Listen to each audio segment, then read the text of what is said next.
salat subuh Masjid Al-Mukhlisin yang dirahmati Allah Subhanahu wa taala. Ini adalah hari yang ke-12 bagi yang puasa di hari Selasa. Dan hari ini adalah hari yang ke-13 bagi yang mulai hari Senin. Tahun ini setarnya boleh berbeda, semoga finishnya bersamaan. Bapak Ibu yang dirahmati Allah Subhanahu wa taala, teringat hadis Nabi sallallahu alaihi wasallam menyebutkan man syahidal isya fi jama'ati. Barang siapa yang salat isya berjamaah, kana lahu salatu nisfil lail. Maka orang itu sama seperti salat setengah malam. Wa man syahidal fajra fi jama'ati. Kemudian dilanjutkan salat subuh berjamaah. Seperti tadi, Bapak Ibu, salat berjamaah ya dengan lantunan ayat suci yang luar biasa. Suara imamnya merdu sekali Bapak Ibu ya. Ustaz ya. Kana lahu salatu lailatul qadar. Orang itu sama seperti sholat semalam suntuk. Pertanyaannya Bapak Ibu, siapa kira-kira di antara kita semua yang mampu sholat semalam suntuk? Ada nggak kira-kira Pak? Nah, jangankan sholat semalam suntuk, imam tarawih agak panjang saja sudah mulai dehem-dehem loh. Kan gitu.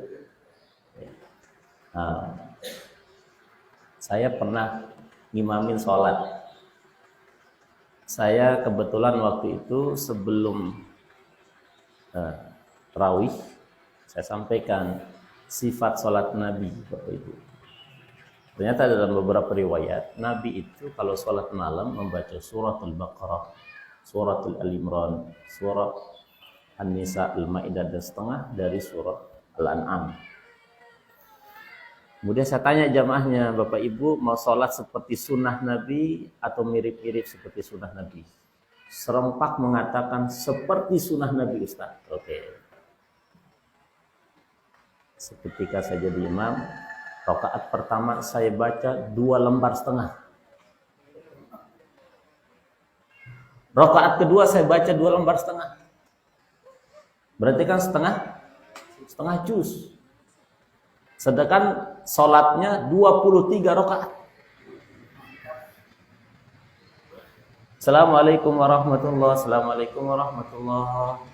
Saya lihat tengok kiri kanan sudah mulai bergetaran semua di tangan. Saya tanya Bapak Ibu, mau seperti sunnah Nabi atau mirip-mirip sunnah Nabi? Semua mengatakan mirip-mirip sunnah Nabi Pak Ustaz. Nah, jadi ini yang disampaikan oleh para sahabat, tidak ada satupun yang kemudian bisa menandingi sholat Nabi. Maka kita bersyukur pada Allah Subhanahu wa taala di pagi hari ini Allah hadirkan kita di tempat yang mulia ini. Mudah-mudahan kita termasuk orang-orang yang ikhlas menjalankan perintah Allah Subhanahu wa taala. Dan sebagai motivasi Bapak Ibu, Nabi sallallahu alaihi wasallam menyebutkan, "Idza ra'aitum rajula ta'ahadul masjid fashhadu alaihi bil iman." Sederhana cara melihat orang yang beriman itu, kata Nabi sallallahu alaihi wasallam, salat subuhnya di Masjid Al-Mukhlisin, zuhurnya di Masjid Al-Mukhlisin, asarnya di Masjid Al-Mukhlisin, maghrib isyaknya di Masjid Mukhlisin. Bagi yang tidak kerja. Ya, kalau sudah pensiun kata orang Bekasi, Pak pensiun katanya. Ya. Nah, jadi Bapak Ibu yang dirahmati Allah Subhanahu wa taala bersyukur ya Allah hadirkan kita di tempat yang mulia ini. Dan Nabi sallallahu alaihi wasallam ya, ini menjadi motivasi kita juga Bapak Ibu. Kadang-kadang ya semangat untuk kemudian berpuasa tetapi tidak semangat menjalankan ibadah salat 5 waktu. Nah, sehingga Ibrahim An-Nakhai, seorang ulama besar, dia adalah salah satu ulama tabi'in. Beliau salah satu dari muridnya Imam Abu Hanifah. Jadi Nabi sallallahu alaihi wasallam punya murid namanya sahabat, namanya Abdullah ibn Mas'ud. Abdullah bin Mas'ud punya murid namanya Masyruq al-Ajda. Masyruq al-Ajda punya murid namanya Ibrahim an-Nakhai. Ibrahim an-Nakhai punya murid namanya Hamad bin Sulaiman. Hamad bin Sulaiman punya murid namanya Nu'man ibn Thabit ibn Zuto al-Hanafi, wafat pada tahun 150 Hijriah, yang disebut dengan Imam Abu Hanifah, yang hari ini mazhabnya dipakai di Asia bagian selatan. Hampir 36% ya, mazhab ini digunakan di seluruh dunia kaum muslimin. Imam Abu Hanifah punya murid namanya Muhammad ibn Yusuf al-Qadi. Ada yang mengatakan Muhammad ibn Hasan al-Syaibani dan Imam Az-Zufar.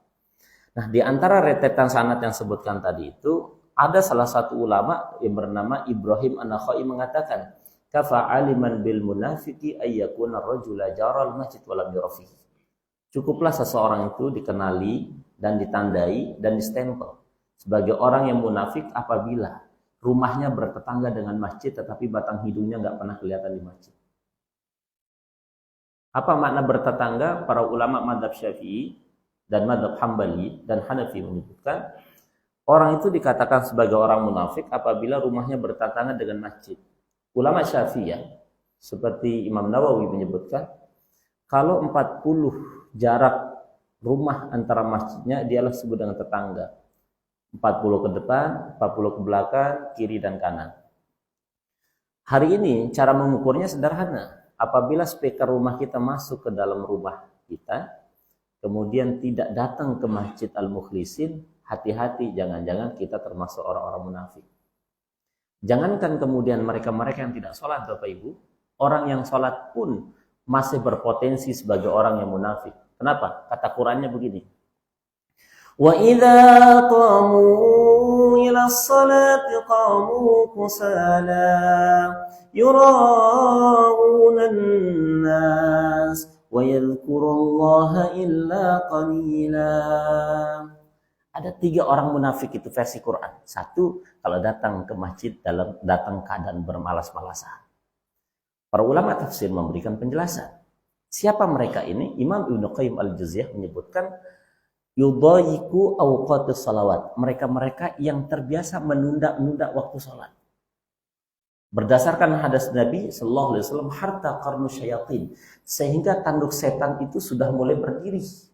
Kapan tanduk setan itu berdiri? Di waktu subuh ketika menyingsing waktu isyraq, ya.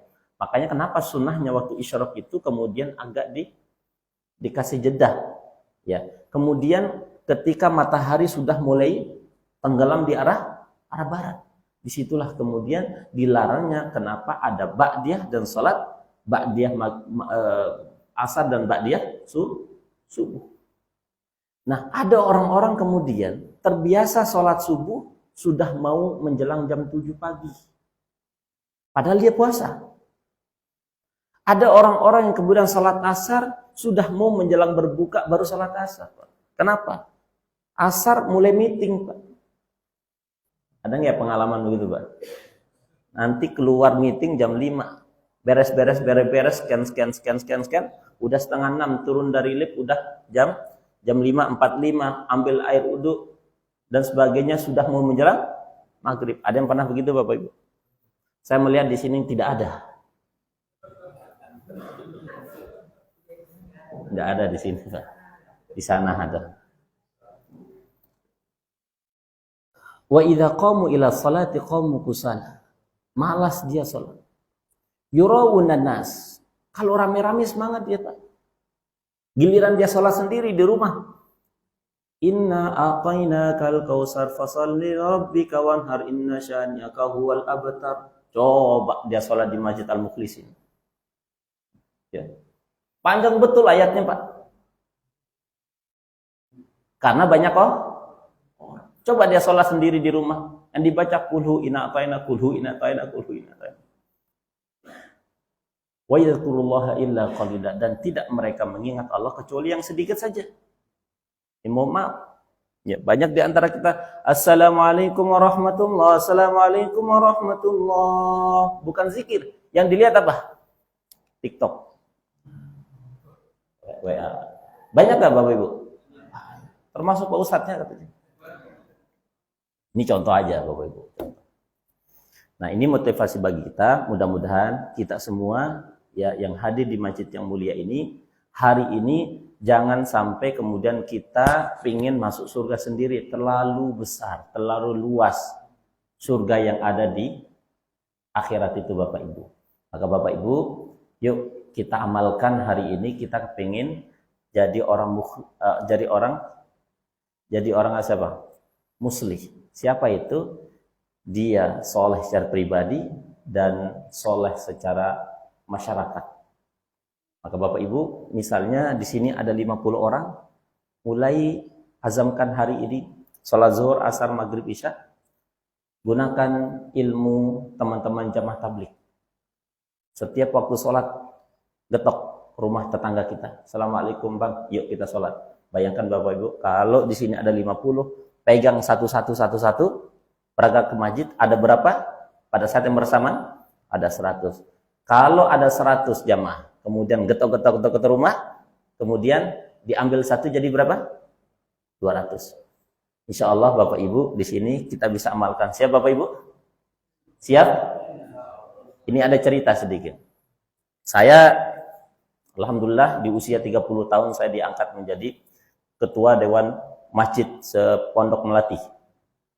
Walaupun begini-gini Pak, kecil-kecil gini, ketua masjid juga Pak. Kecil Pak orangnya gitu ya. Waktu itu ketika diangkat jadi ketua masjid, saya instruksikan kepada seluruh DKM. Ya, minggu pertama setiap subuh menjelang subuh 15 menit sebelum subuh kita keliling komplek. Getok rumah untuk ngajak orang ke masjid. Qadarullah yang digetok itu adalah rumahnya orang Nasrani, Pak. Yang keluar ibunya, mohon maaf Pak, kita Nasrani. Saking semangat Pak, gitu ya. Nah, Bapak Ibu yang dirahmati Allah Subhanahu wa taala, yuk amalkan teori teman-teman jamaah tabligh. Baik, mungkin kita memiliki pandangan yang berbeda dengan mereka, tapi ada sisi positif yang kemudian kita bisa ambil dari mereka. Bapak Ibu dirahmati Allah Subhanahu wa taala, ini mukadimah untuk supaya kita kemudian istiqomah datang ke Masjid Al-Mukhlisin. Baik Bapak Ibu dirahmati Allah Subhanahu wa taala, terkait dengan tema kita mulia dengan Al-Qur'an. Kenapa kemudian saya sampaikan materi ini? Karena saya punya cerita khusus Bapak Ibu tentang Quran ini. Di tahun 2008 saya lulus SMA 2007.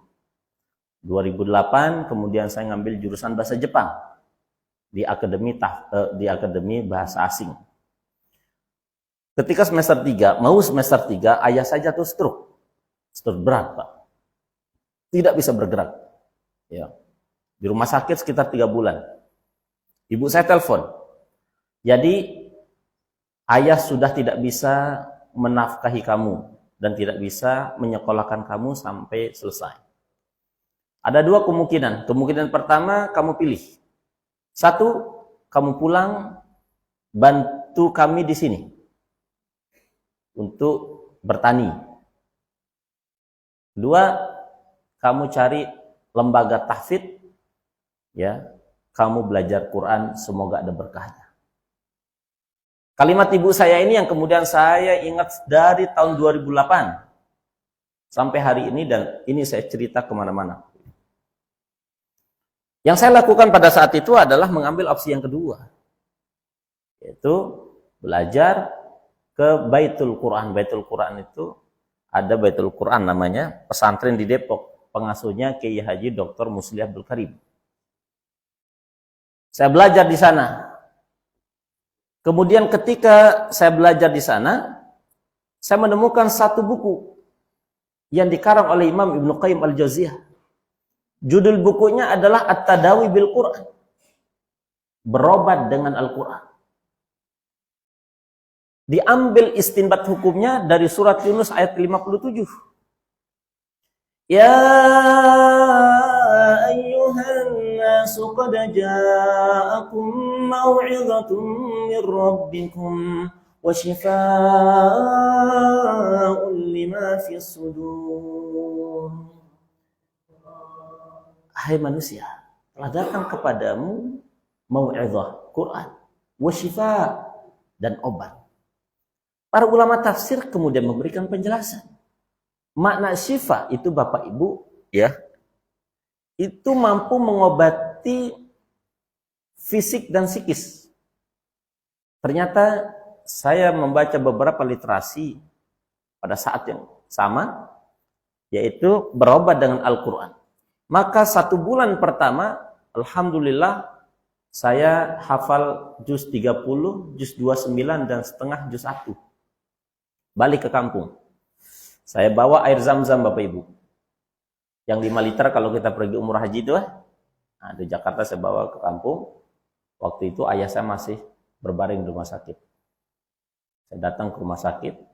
Saya terapi dengan air zam-zam dan ayat-ayat ruqyah. Apa saja pada waktu yang saya bisa. Saya pakai pipet dari mulut ke mulut. Sisanya saya balut dari ujung rambut sampai ujung kaki. Itu saya lakukan 3 kali sehari. Pagi, siang, sore, pagi, siang, sore. Padahal sudah diponis oleh dokter, tinggal menunggu hari kematiannya.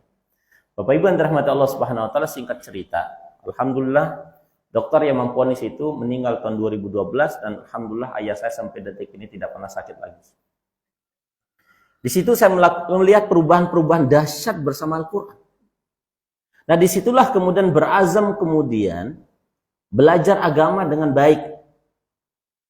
Kemudian balik dari kampung, datang ke Depok, kemudian menyelesaikan hafalan 8 bulan, selesai 30 juz. Kemudian tidak sampai di sana, kemudian belajar bahasa Arab. Belajar bahasa Arab, i'dad namanya, persiapan bahasa. Saya belajar 1 semester, kemudian daftar ke Al-Azhar Kairo. Ya, tidak diterima. Kemudian daftar di Ummul Qura, Mekah. Tidak ada pengumuman, akhirnya saya punya tetangga.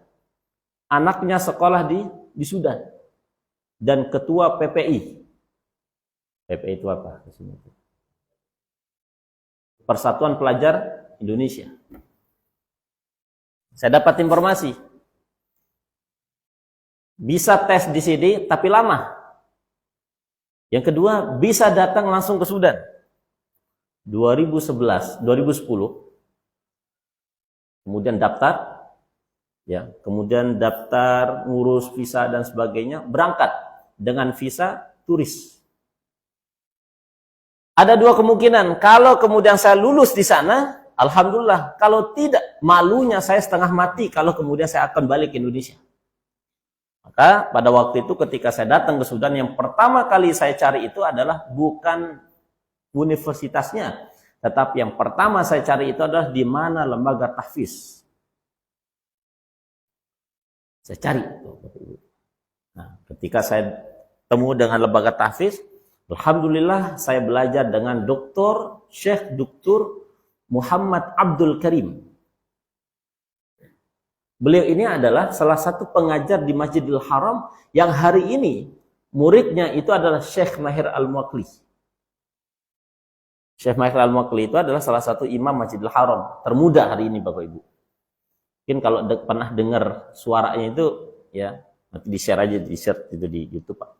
Alhamdulillahi Rabbil Alamin, Ar-Rahmanir Rahim, Maliki Yawmiddin, Iyyaka na'budu wa iyyaka nasta'in, Ihdinas siratal mustaqim, siratal ladzina an'amta 'alaihim, ghairil maghdubi 'alaihim waladdallin. Itu suara gurunya yang ditirukan. Belajar sama beliau, ketika pertama kali belajar, saya tidak langsung ke beliau, tapi disuruh ke murid-murid seniornya untuk dites bacaannya. Nah, pertama kali saya dites bacaannya Bapak Ibu, saya disuruh membaca ta'awuz. Saya baca dengan PD-nya, saya sudah hafal Quran 30 juz di Indonesia, saya bilang. Kemudian suruh baca. Waktu itu saya baca ta'awuz.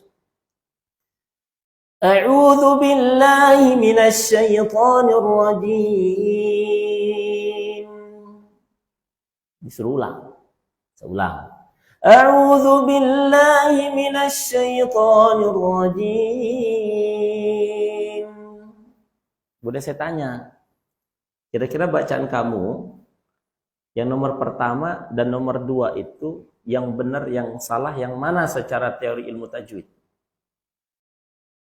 Kalau Bapak Ibu ditanya gimana jawabannya? Hah? Oke, saya ulangi, Bu. Coba, yang pertama. Saya tidak sebut dengan 01 ya. Udah itu biarin aja, udah selesai udah. Nanti. Yang pertama nih, Pak. Pertama ya. A'udzu billahi minasy syaithanir rajim. A'udzu billahi minasy syaithanir rajim. Kira-kira dari sisi tajwidnya yang benar, yang salah yang mana? 1 atau 2, Pak? Yang benar? Yang 1. Yang 2. Oh, kelihatan, Bu, kemarin nocol mana ini. Oke, Bapak Ibu yang dirahmati Allah Subhanahu wa taala. Persis seperti ibu-ibu. Saya jawab yang nomor 2. Kata Syekhnya, bacaan kamu itu dua-duanya adalah bacaan yang salah. Padahal di Indonesia kita hafal Quran itu 8 bulan selesai, Pak. Ketika di sana semua bacaan ke. Apa yang saya lakukan? Karena saya melihat ayah saya yang terbaring kaku pada saat yang bersamaan dulu. Saya mengingat itu, Allah sehatkan kembali. Dari situlah semangat untuk belajar. Kemudian dari situ saya berazam, saya belajar dari nol. Apa yang saya pelajari, Bapak Ibu? Yang saya pelajari itu adalah huruf hijaiyah selama 4 bulan. Belajarnya apa? Makharijul huruf. Huruf-huruf hijaiyah itu keluarnya di mana dan bagaimana pengucapannya dan serta latihannya. Kemudian saya belajar ai uba an ani ana minal mu'nima i an ani a babi bubab buban bani babana minal mubani mabiban bani bam. Itu 4 bulan. Padahal kita sudah belajar Quran 30 juz 8 bulan selesai. Saya ngelihat Bapak Ibu di sini alhamdulillah Qurannya di luar kepala.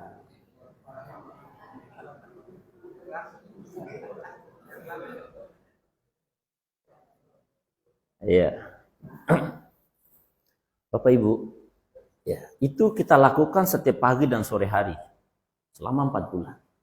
Baru belajar suratul Fatihah itu selama 2 pekan. Dan belajar selama 5 tahun belajar Quran sampai mendapatkan sanad ke Nabi sallallahu alaihi wasallam, sanad yang ke-30. Dan bukan hanya saja belajar hafaz, riwayat hafaz. Hari ini kita baca namanya riwayat apa, Bapak Ibu? Hah? Riwayat yang hari ini kita baca, ya, namanya hafaz. Imam Hafaz punya guru namanya Imam Asim bin Abi Nujud Al-Kufi.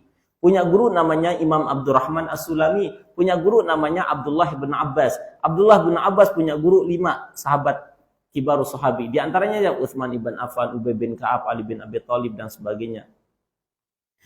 Sambung kepada Nabi sallallahu alaihi wasallam, Nabi dari Jibril, Jibril dari Allah Azza wa Jalla. Selama 5 tahun belajar itu Bapak Ibu. Belajar Quran, alhamdulillah belajar qiraah sab'ah. Apa itu qiraah sab'ah? Model-model bacaan Al-Quran berdasarkan riwayat yang sampai kepada Nabi sallallahu alaihi wasallam. Mungkin Bapak Ibu pernah dengar bacanya begini. Kayak orang Betawi itu Bapak Ibu, ya. Yang miring-miring itu. Ada yang pernah dengar? Hah? Ada apa ya? Contoh kalau ada orang baca begini. وَالضُّحَى وَاللَّيْلِ إِذَا سَجَى مَا وَدَّعَكَ رَبُّكَ وَمَا قَلَى وَلَلْآخِرَةُ خَيْرٌ لَكَ مِنَ الْأُولَى. Kira-kira Bapak Ibu, kira-kira kalau ada imam begitu di sini nih, anggapan orang itu pasti dia dari Betawi mana? Nah, ini ada cerita nih, Pak. Saya waktu pulang dari Sudan tahun 2013 ngadain pulang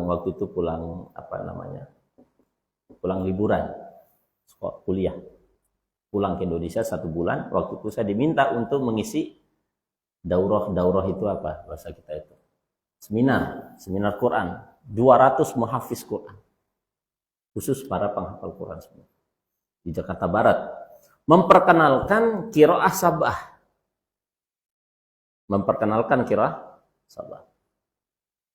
2 hari berturut-turut. Oh, ternyata Quran itu bisa dibaca begini dan begitu berdasarkan riwayat. Kemudian ya di hari kedua terakhir sampai maghrib saya diminta jadi imam untuk membaca riwayat yang sudah kita pelajari. Alhamdulillah waktu itu kita baca dengar riwayat Imam Khalaf namanya. Imam Khalaf berguru pada Imam Hamzah bin Habib Az-Zaid Al-Kufi, berguru pada Shalih Al-Khawwat, berguru pada Abu Hurairah, berguru pada Ubay bin Ka'ab, berguru pada Nabi sallallahu alaihi wasallam. Modal bacanya bagaimana? Dia terputus-putus dan dimiringkan seperti orang Betawi. Contoh. Subbihisma rabbikal a'la alladhi khalaqa fasawwa والذي قدر فهدى والذي أخرج المرعى فجعله غثاء أحوى سنقرئك فلا تنسى إلا ما شاء الله. Assalamualaikum, datang bapak-bapak, persis seperti bapak aja, maaf. Saya tidak sebut dengan orang tua, nanti ada yang tersinggung. Saya sebut sudah tidak muda lagi, datang. Pak Ustadz, tadi saya dengar bacaannya miring-miring. Dia tanya ke saya, ente dari Betawi mana? Saya bilang, ini bacaan Imam Khalaf dari gurunya Imam Hamzah bin Habib Az-Zaid Al-Kufi, dari gurunya Shalih Al-Khawwat, dari gurunya Abu Hurairah, dari gurunya Ubay bin Ka'ab, dari gurunya baginda Muhammad sallallahu alaihi wasallam. Nah, ternyata Bapak Ibu, Quran itu bisa dibaca dengan beberapa versi bacaan. Dan itulah yang diajarkan oleh Nabi sallallahu alaihi wasallam kepada para sahabat di awal-awal Islam. Dan ilmu ini hari ini hampir punah. Kenapa? Tidak banyak orang kemudian mengerti tentang teori ilmu ini. Makanya saya ngajar di beberapa kampus, ya, ngajarin ilmu ini namanya ilmu qiraat. Saya belajar selama 5 tahun di Sudan sampai mendapatkan sanad sampai Nabi sallallahu alaihi wasallam. Nah, dari kisah singkat ini Bapak Ibu yang dirahmati Allah Subhanahu wa taala, disitulah kemudian saya mulai menulis buku. Alhamdulillah selama Covid, karena terbiasa kita ceramah tahun 2020 Pak ya? Covid ya, 2020 ya tidak ada ceramah ya. Karena lockdown, akhirnya iseng buat buku Bapak Ibu. Alhamdulillah dari tahun 2020 belajar menulis sampai detik ini, buku saya tidak kurang dari 15 judul buku. Yang ada yang 1 judul, ada yang 5 jilid, macam-macam. Ya. Kontennya adalah mengkrit konten-konten Quran. Bapak Ibu yang dirahmati Allah Subhanahu wa taala, dari kisah pendek ini saya ingin memberikan gambaran dan bertanya kepada kita semua. Pertanyaannya adalah aina nahnu ma'al Quran.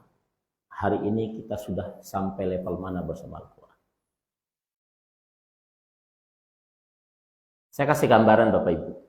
Di bulan Ramadan itu, para generasi-generasi terbaik zaman dahulu, di antaranya adalah Imam Az-Zubayd, ya, Imam Abul Abbas Al-Adabi, disebutkan oleh Imam Az-Zahabi dalam kitabnya At-Tabaqatul Qurra. Disebutkan mereka berdua ini mampu mengkhatamkan Quran selama Ramadan 90 kali khatam. Kalau 90 kali sama dengan 1 hari 3 kali.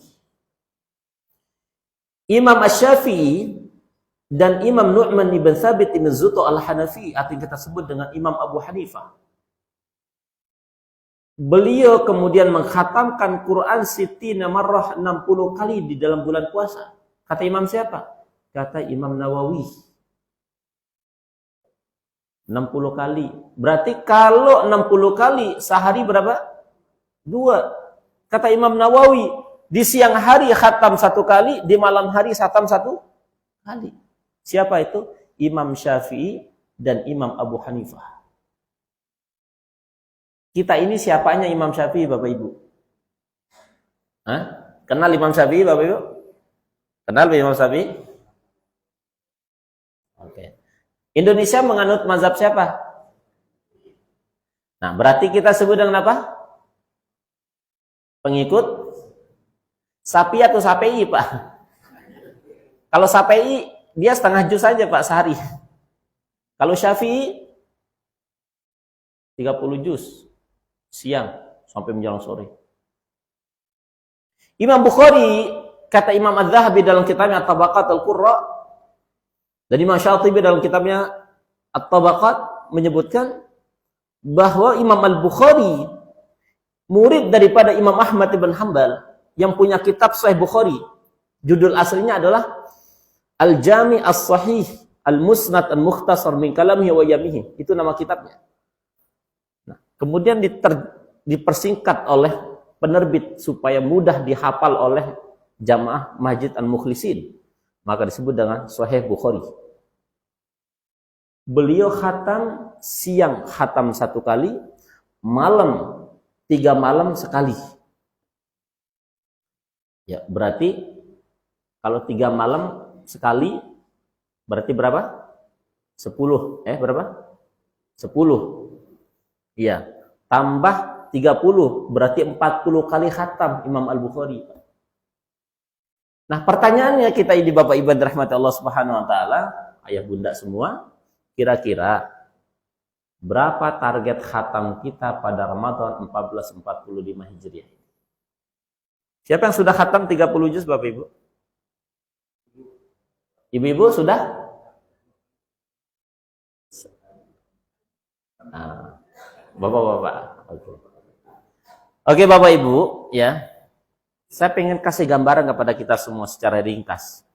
Ternyata manusia itu ada 3 level ketika mereka berinteraksi bersama Al-Quran. Mari hari ini kita lihat level mana sesungguhnya posisi kita hari ini. Level pertama, Bapak Ibu, disebut dengan Qari'ul Quran. Qari'ul Quran ini berasal dari kata qara'a yaqra'u qira'ah. Dalam bahasa Arab yang dimaksud dengan qara'a yaqra'u qira'ah itu adalah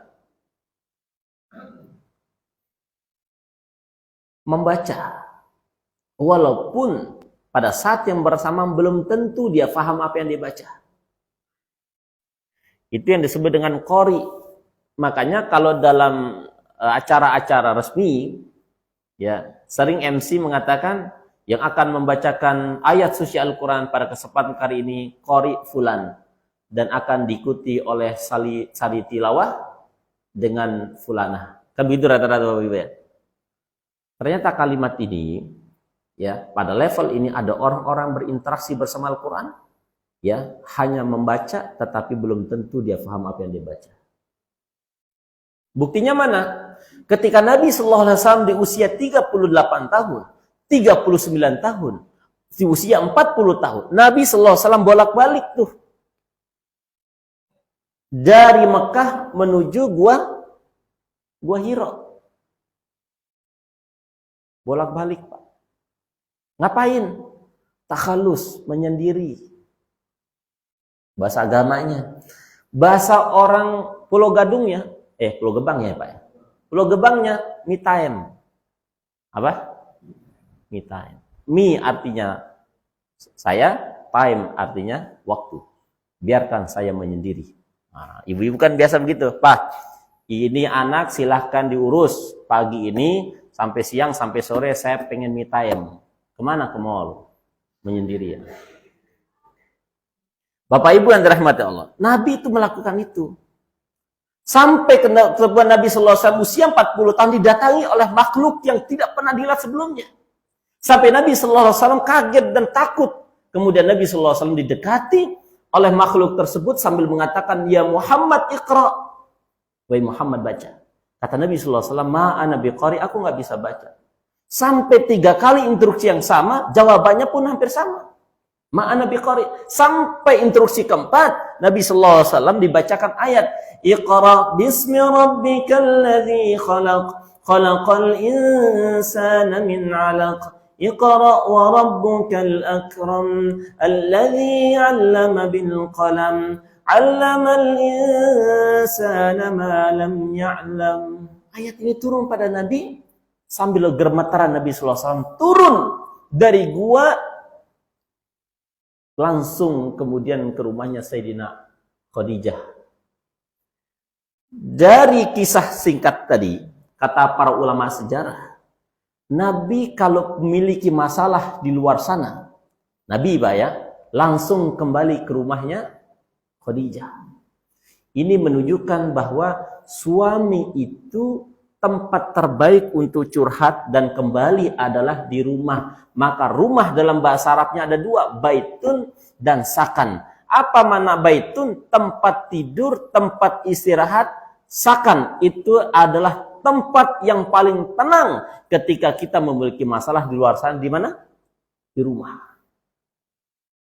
Maka ada istilah baiti jannati. Maka dari sini kita dapat mengambil satu pelajaran penting, bahwa ketika ada seorang laki-laki memiliki ribuan masalah di luar sana seberat apapun, jangan pernah kemudian curhat dan membuka obrolan tentang kesusahan kita kepada wanita lain. Disitulah awal kerusakan rumah tangga, Bapak Ibu.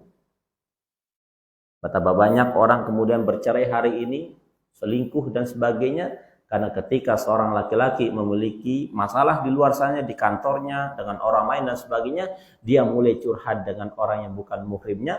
Pertama melalui WhatsApp, kemudian ketemu, lama-lama jadian. Banyak gak begitu Bapak Ibu?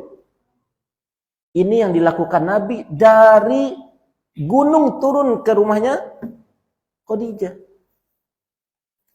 Dan istri yang benar itu, kata para ulama, ketika suaminya memiliki masalah di luar sana, maka ditenangkan. Sehingga Nabi SAW meminta kepada Khadijah, Zammiluni, selimuti aku, diselimuti.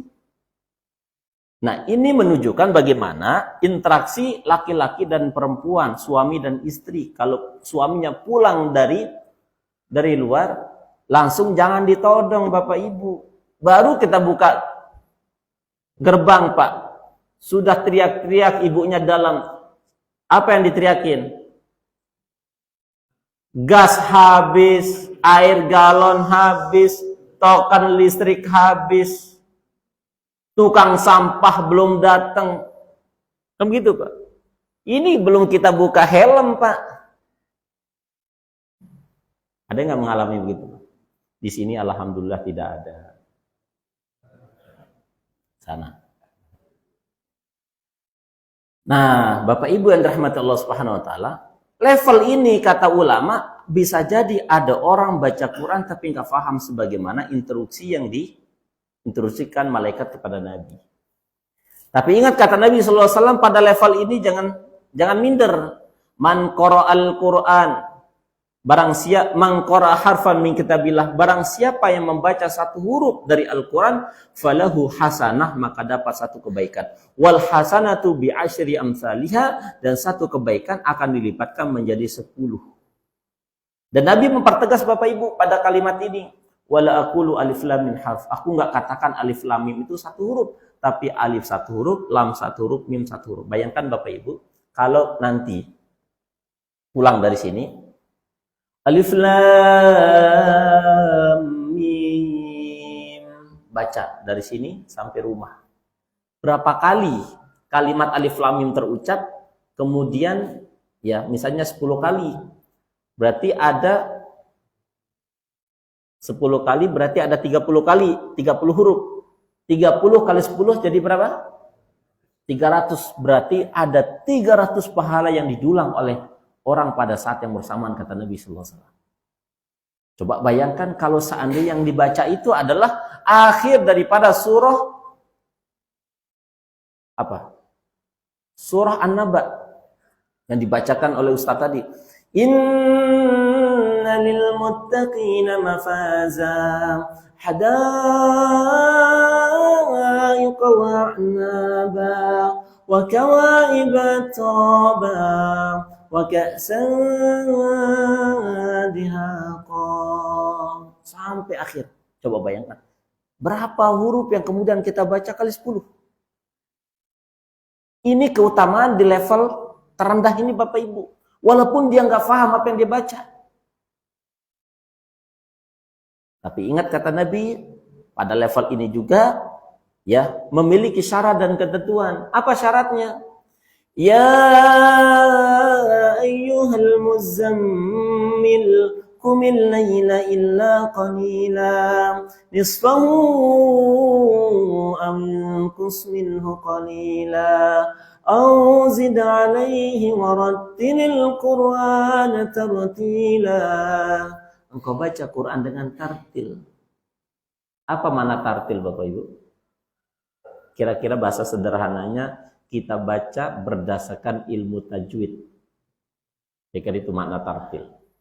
Nah, maka pertanyaannya hari ini, sudahkah kita pada level qari'ul Quran ya Bapak Ibu?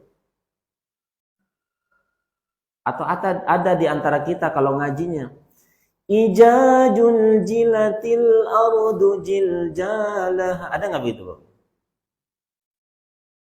A'udzu billahi minas syaitonir rajim. Atau alhamdulillahi rabbil alamin. Ada nggak Pak? Coba pada saat yang bersamaan Pak, ada imam bacanya begini. Alhamdulillahi rabbil alamin. Artinya apa? Segala puji bagi Allah, Tuhan. Segala puji bagi Allah, Tuhan yang sakit, artinya itu Pak. Yang kedua, Alhamdulillahi rabbil alamin. Kehancuran bagi Allah, Tuhan semesta alam. Yang ketiga, Alhamdulillahi rabbil alamin. Kehancuran bagi Allah, Tuhan yang maha sakit. Coba bayangkan pada saat yang bersama ada imam. Model bacaannya begitu. Kira-kira sah nggak sholatnya Bapak Ibu? Jumhur ulama fikih, mulai dari mazhab Hanafi, Maliki, Syafi'i, Hambali, tidak sah. Makanya saya tulis kitab. Kitab saya yang pertama saya tulis ada tahun 2018. Itu qiraah Sya'i'ah fi tilawah suratul Fatihah. Kesalahan-kesalahan umum dalam membaca suratul Fatihah. Betapa banyak kemudian kita sudah dipanggil ustadz, dipanggil kiai, dipanggil guru, ya. Kemudian kita ketika jadi imam, kemudian tidak standar bacaan Al-Fatihahnya. Betapa banyak orang yang kemudian akan rusak sholatnya gara-gara tidak standar rukunnya. Karena Al-Fatihah adalah ruknun min arkanis sholat. Dalam seluruh fikih mazhab Hanafi, Maliki, Syafi'i, Hambali, karena Al-Fatihah bagian daripada rukun. Kalau rukunnya cacat, maka cacatlah sholat seseorang. Coba bayangkan Pak, kalau ada di antara kita baca Quran nggak benar, minimal suratul Fatihahnya. Pertanyaannya adalah sah nggak sholat kita? Ini kelompok yang pertama. Nah, karena udah jam 6, ya saya cukupkan sampai di sini. Karena waktu nggak memungkinkan. Karena jam 7 saya menjadi juri finalis Musabaqah Hifzul Quran yang diadakan di Kota Wisata Darussalam. Masjid Darussalam Kota Wisata mengadakan Hifzul Quran nasional. Nah, nanti mulainya jam 7.30. Kebetulan hari ini adalah finalnya, saya jadi juri Bapak Ibu. Ya. Nah, hadiahnya 65 juta. Berapa? Oh, coba saya hafal Quran kata ibu tadi. Dapat saya ikut. Nah, pertanyaannya Bapak Ibu semua kita adalah, jangan kita bahas level kedua dan level 3. Pertanyaannya level yang pertama ini, sudahkah kita sampai kepada kalimat qari'ul Quran? Nah, sampai di sini untuk menunggu syuruk ya. Saya kasih kesempatan untuk Bapak Ibu, kalau mau kemudian menambahkan silakan. Ya, kalau mau juga diskusi silakan. Silakan.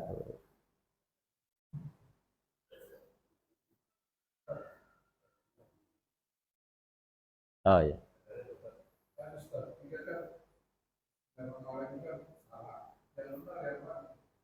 Nah, yang benar yang mana? Saya cari ilmu tajwid. Tahu tadi Pak ya? Oke. Ternyata bacaan saya dulu. A'udzu billahi minasy syaithanir rajim. Kalimat a'udzu itu tidak boleh dibaca a'udzu, tapi a'u.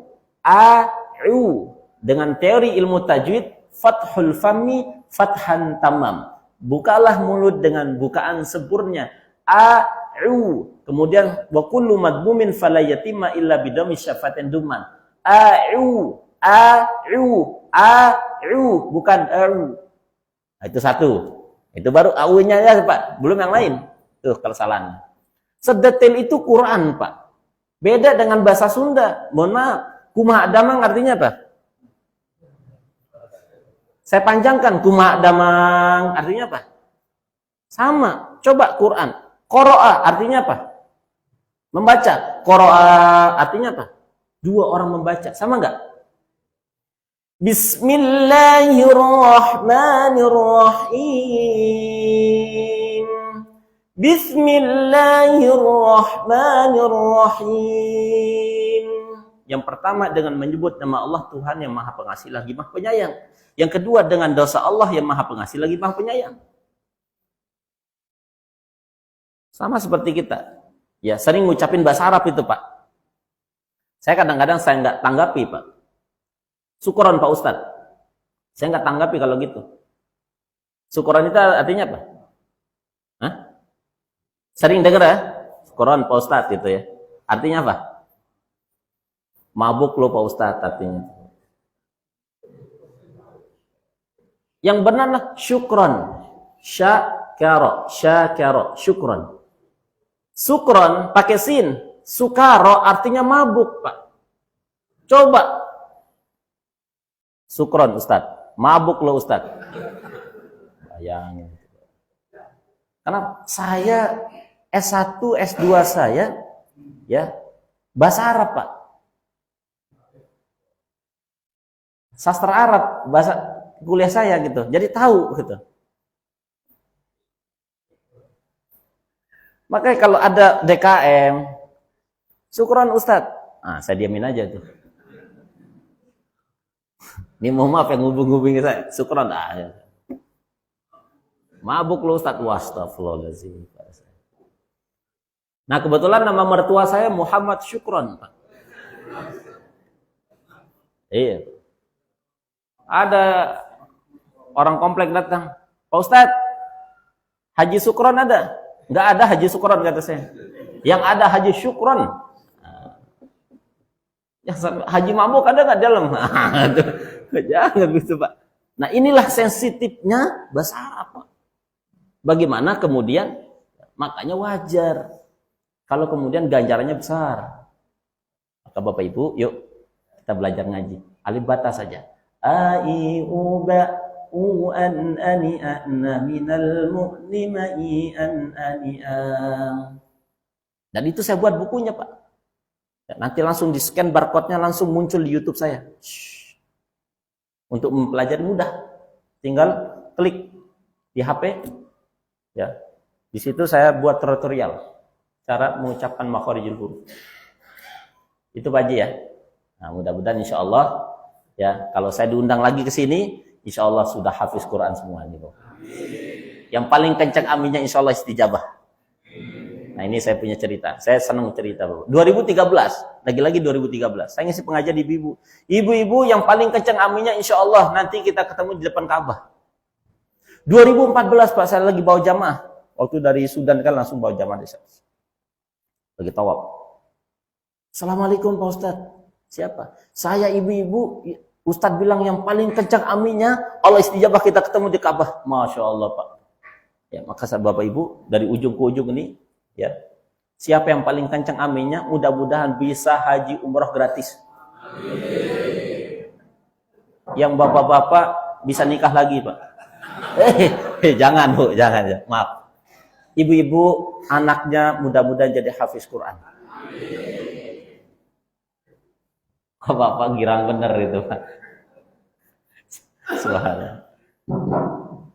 Ya, tadi diceritakan ada orang yang bisa satu 30 juz satu hari.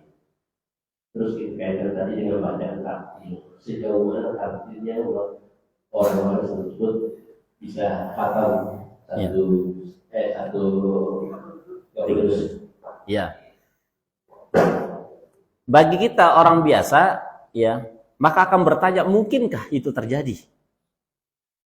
Pada level-level tertentu, orang-orang tertentu, ya, itu bisa terjadi dan itu dikonfirmasi oleh ulama-ulama setelahnya. Sekelas Imam Nawawi nggak mungkin kemudian memberikan keterangan yang tidak valid, kayak gitu Pak ya. Maka, ya, dalam tingkatan tartil itu ada 3. Dalam tingkatan tartil Pak. Bacaan disebut dengan tartil itu ada 3 tingkatannya. 1, tingkatan tahqiq namanya. Tahqiq itu apa? Bacaan yang paling pelan. Dan ini biasanya metode membaca Quran dari seorang murid ke guru atau guru ke murid. Ini bisa dipraktekkan di rumah Bapak Ibu. Namanya metode tahqiq atau qiraah tahqiq. A'udzu billahi minasy syaithanir rajim. Yuk nak, ikuti. Dia baca sekali, dia dengar secara sempurna. Itu bacaan tahqiq namanya. Biasanya bacaan ini digunakan dalam proses belajar mengajar. Itu disebut dengan tartil. Kelompok kedua tartil itu apa? Disebut dengan hadar. Hadar itu bacaan cepat tanpa mengurangi esensi tajwidnya. Biasanya ini kalau di dunia pesantren digunakan murojaah. Contoh. Innalil muttaqina mafazan hadaiqa wa anaba wa kawa'iba taraba wa ka'san dihaqa la yasma'una fiha lagwan wa la kadzaba jazaa'an min rabbika 'ata'an hisaba rabbis samawati wal ardi wa ma bainahuma ar-rahmani la yamlikuna min khitaba. Ini biasanya hadar. Biasanya digunakan proses murajaah. Enggak mungkin kalau dia murajaah inna lil muttaqina mafaza. Sedangkan di pesantren sehari bisa 1 sampai 5 juz, Pak. Yang ketiga, masih kategori tartil itu apa? Tadwir. Di antara bacaan tahqiq dan bacaan hadar. Di tengah-tengah posisinya. Itulah yang dibaca tadi oleh imam. Seperti bacaan-bacaan murattal. Alhamdulillahi Rabbil Alamin. Ar-Rahmanir Rahim.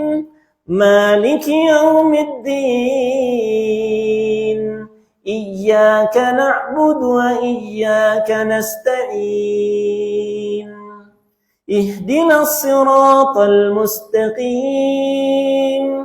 Siratal ladzina an'amta 'alaihim ghairil maghdubi 'alaihim waladdallin.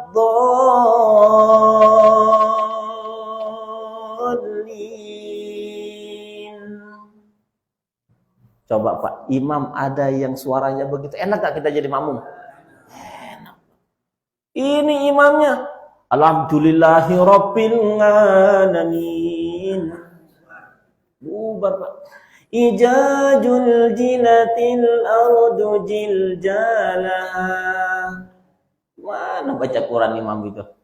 Nah, itu kira-kira Pak. Pada level-level tertentu ada orang-orang yang tidak sama dengan kita. Nah, sehingga Imam Nawawi memberikan keterangan 60 kali khatam Imam Syafi'i dan Imam Abu Hanifah. Ya.